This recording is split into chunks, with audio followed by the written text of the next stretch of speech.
Anda kembali di Breaking News pemirsa. Kecamatan Palembayan, Kabupaten Agam, Provinsi Sumatera Barat menjadi lokasi terparah bencana banjir bandang dan tanah longsor. Masyarakat terdampak mendapat bantuan dari TNI Polri dan tim SAR gabungan dengan melakukan pembersihan rumah dan fasilitas umum.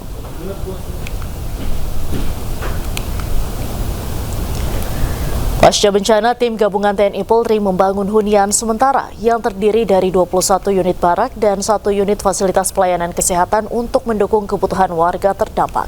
Selain itu, petugas gabungan juga melakukan pembukaan jalur yang sulit dilalui oleh kendaraan, serta pemasangan listrik di sejumlah desa. Dan untuk mengetahui informasi kondisi terkini di Kabupaten Agam, Sumatera Barat, kita sudah terhubung dengan jurnalis iNews Wahyu Sikumbang.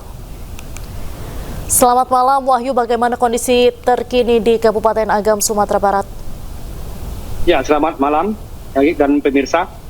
Saat ini saya sedang berada di Jalan Lintas Bukit Tinggi Pasaman di Kecamatan Palupu, perbatasan dengan Kecamatan Palembayan.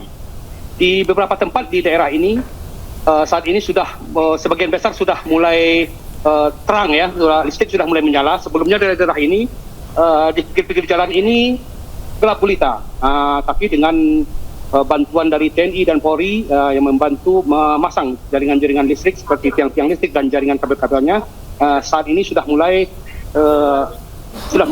menyala lagi. Termasuk dengan daerah-daerah yang sebelumnya daerah-daerah terisolir itu juga sudah mulai terjangkau. Seperti di daerah ini, saya sempat berbincang tadi dengan pemilik warung bahwa dalam 15 hari ini sudah listrik di daerah ini sudah menyala gitu.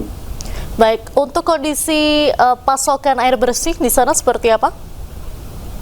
Ya, termasuk juga dengan pasokan air bersih. Untuk di Kecamatan Palembayan, di posko-posko dan di posko tempat-tempat pengungsian itu bagi warga yang bagi daerah-daerah yang kekurangan butuh pasokan air bersih, itu bisa mengontak petugas damkar melalui wali nagarinya di posko-posko, termasuk juga dengan kepada PMI Kabupaten Agam dan damkar itu selalu sedia untuk memasok aliran listrik, kebutuhan air bersih. Itu di Kecamatan Palembayan, itu juga termasuk di daerah kawasan Danau Meninjau. Kemarin sempat terkendala pasokan air bersih karena jalannya yang tertutup material longsor dan juga jembatan-jembatan darurat yang hanyut gara-gara diterjang arus banjir. Namun sekarang jalan-jalan dan jembatan itu sudah dibangun kembali. Begitu. Baik, untuk kondisi para pengungsi di beberapa posko pengungsian ini seperti apa? Apakah ada yang dikeluhkan? Boleh diceritakan atau dieksplor di sana seperti apa? Ya, pengungsi sendiri saat ini sudah mulai berkurang ya, dari sebelumnya 4.000, data terakhir tadi malam itu sekitar sudah menyusut kembali sekitar 3.000-an. Itu para pengungsi sudah ada yang banyak yang kembali ke rumahnya masing-masing dan juga ada yang menempati hunian-hunian di rumah-rumah warga dan di rumah-rumah keluarganya.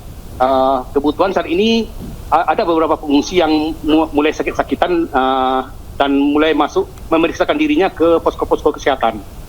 Namun tidak begitu banyak. Seperti kemarin yang di pesantren, itu ada sekitar 15 orang yang sakit sampai dirawat. Namun sekarang sudah sembuh. Itu informasi terakhir dari Kepala Dinas Komunikasi dan Informasi Kabupaten Agam sore tadi menyampaikan begitu. Baik, terima kasih Wahyu Sikumbang melaporkan langsung dari Palembayan, Kabupaten Agam, Sumatera Barat. Selamat malam, selamat kembali bertugas, tetap berhati-hati. Pemirsa, Breaking News masih akan kembali usai jeda, tetaplah bersama kami.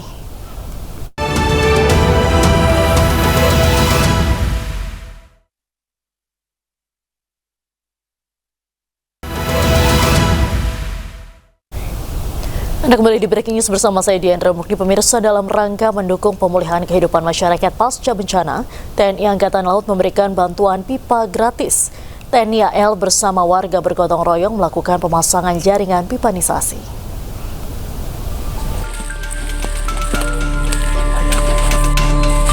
TNI Angkatan Laut melalui pangkalan TNI AL Sibolga terus menunjukkan kepedulian terhadap masyarakat terdampak bencana.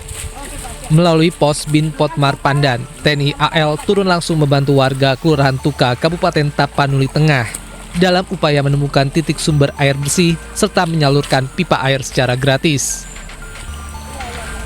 Personel TNI AL bersama masyarakat menyusuri perbukitan dan aliran sungai untuk menentukan titik sumber mata air yang layak digunakan, sekaligus menetapkan jalur pipanisasi menuju permukiman warga. Kelurahan Tuka mencari sumber air untuk memasang pipa air bersih bagi warga. Jauh dari perjalanan sekitar 2 kilo dari lingkungan 3. Setelah titik air bersih ditemukan, TNI AL Lanal Sibolga memberikan bantuan pipa air dan bergotong royong melakukan pemasangan jaringan pipanisasi. Upaya ini dilakukan untuk memulihkan akses air bersih yang sempat terputus akibat banjir dan longsor.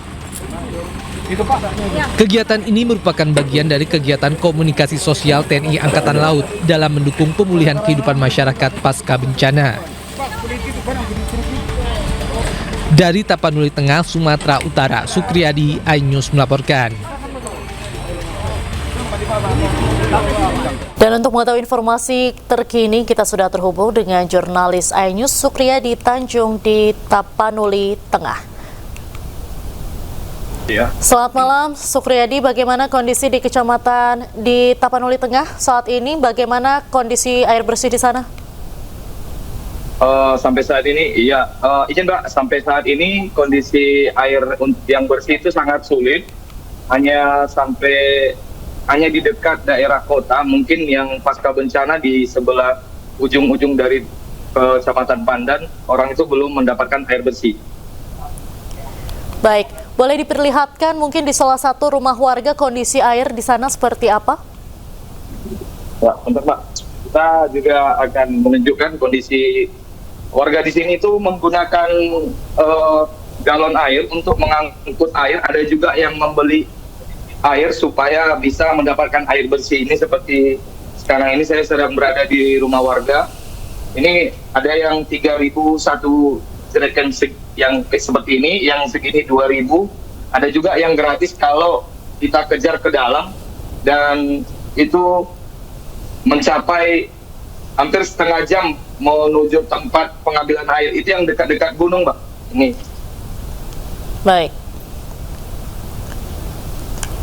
Baik, Sukriyadi, untuk kondisi kelistrikan di sana apakah sudah seluruhnya pulih atau masih ada beberapa wilayah yang padam di Tapanuli Tengah? Yang padam di masih di daerah Cuka ya, dan daerah yang paling Giring-Giring atau Sipangi, karena kondisi jalan masih digenangi air, Mbak. Karena sungai masih diisi dengan gelondongan kayu yang begitu banyak, akhirnya aliran air itu ke jalan dan menyebabkan rumah warga terendam lumpur dan sungai, dan aliran listrik PLN itu belum berani menghidupkan, Mbak. Nanti takutnya terjadi hal-hal yang tidak kita inginkan. Masih ada wilayah yang terisolirkah saat ini? Masih ada, Mbak, informasi dari Basarnas dan juga Kadiskominfo tadi sore sekitar jam 5, ada 8 desa yang masih terisolir di daerah Tapanuli Tengah. Itu di 4 kecamatan, Mbak. Baik, terima kasih atas laporan Anda, Sukriyadi, melaporkan langsung dari Kecamatan Pandan, Tapanuli Tengah. Selamat malam, selamat kembali bertugas, tetap berhati-hati.